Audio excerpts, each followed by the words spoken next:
I'm gonna try out some of these E3 spark plugs. I heard some good stuff about them. Like they've been around a while, like 12 years or so. Funny design, you know. I've seen them before where they come around on two sides, but there's only one spark. It's not like it sparks in three places. It's got three prongs. But I think the advantage to them is that, you know, when this thing sparks, it comes up, and then this electrode's in the way, even though it's still igniting the gas, of course. So the other one, it's like the middle is open.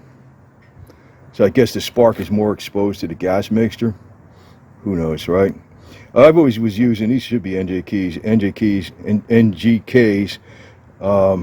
and actually these Screaming Eagle plugs they sell that are like high dollar. They're one of the NGK plugs. I don't know if they're triple platinum or iridium. There might be iridiums. These are platinum, double platinum or triple platinum.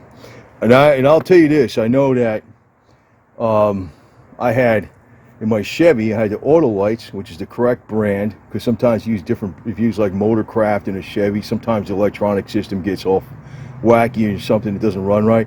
And it never like ran, sometimes it would stumble at idle. I put the auto light iridiums in there a couple years ago, no problem.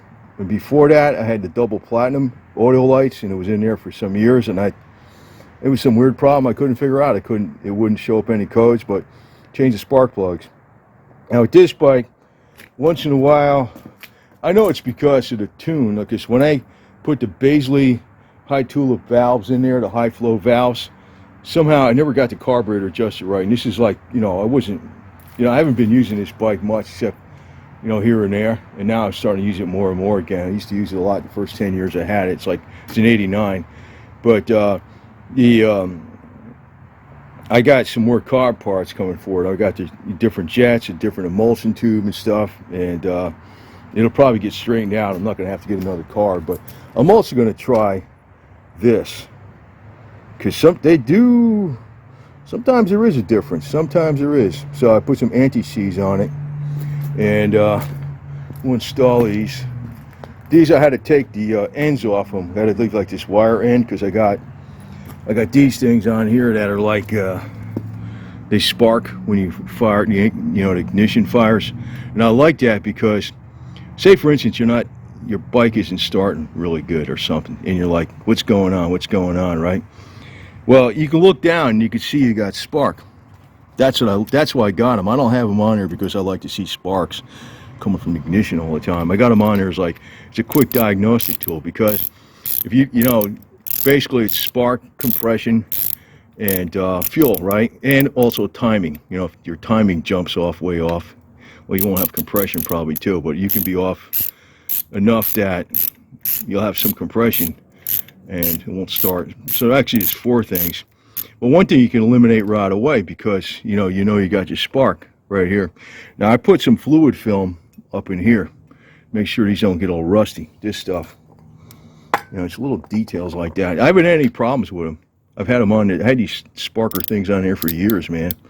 They haven't given me a problem. So I just gotta, you know, get this.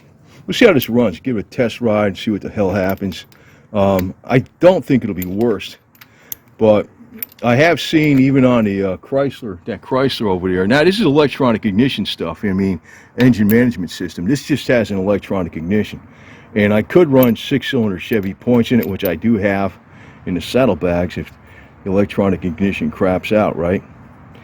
But so I don't think I expect to see any major changes. But these plugs should last a lot longer. I mean, they should last like, 20,000 miles from now, with 20,000 miles of use, they should be like if you put some brand new plugs in it that are like double platinums or something. And they're not that much money, that's the thing.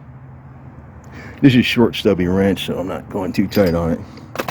Anyway, we'll get this done up, and you know, I'm gonna probably have a video on a carburetor sometime, because I was gonna get an S&S Super Shorty, S&S Shorty Super E, but because I also like the way the air cleaner looks on them, but You know, I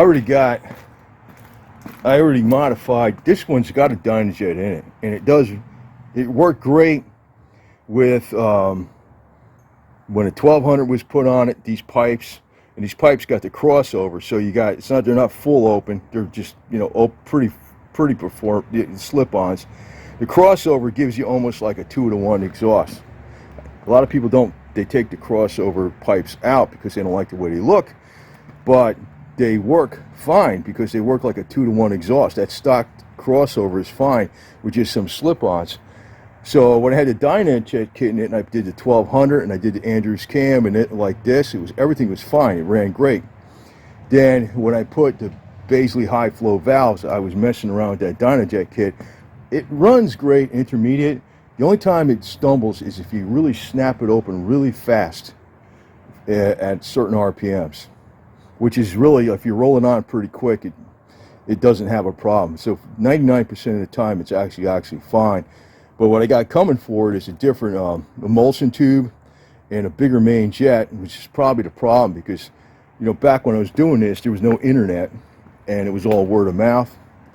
And that internet is telling me that when you go to the bigger valves, besides the cam and some headwork and all that, you need to have a bigger main jet. And I don't think I changed the main jet. I think I just changed the emulsion tube. This has a 175 main jet in it, stock, so I'm going to go to 185 or 190. So I got that parts coming.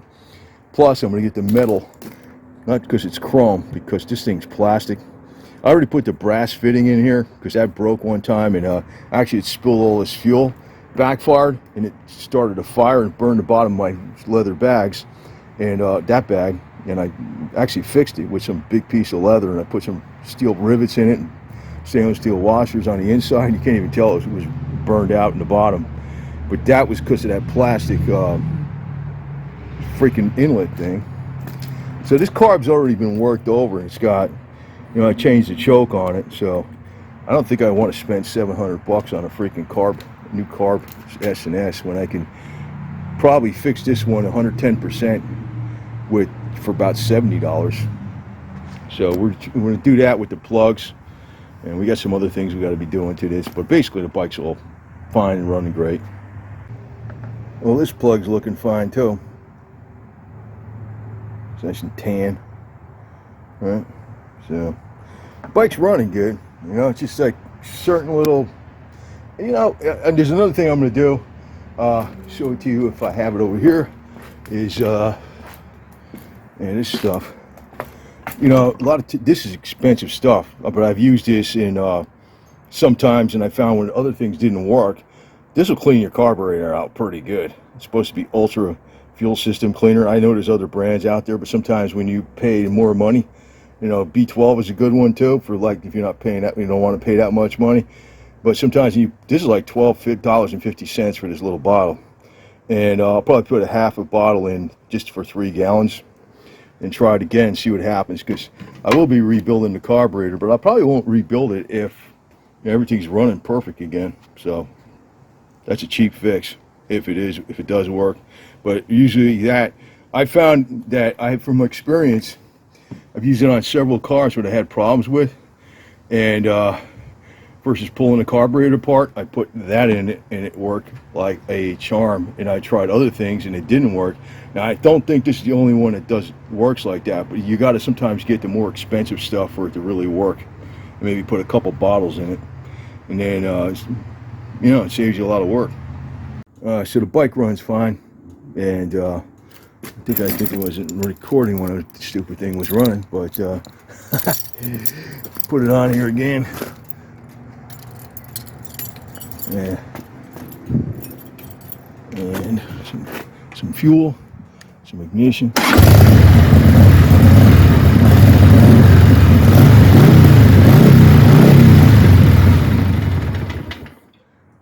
You notice it started like extremely fast. So what does that mean? I don't know, man. I mean, it means that they work, that's for sure.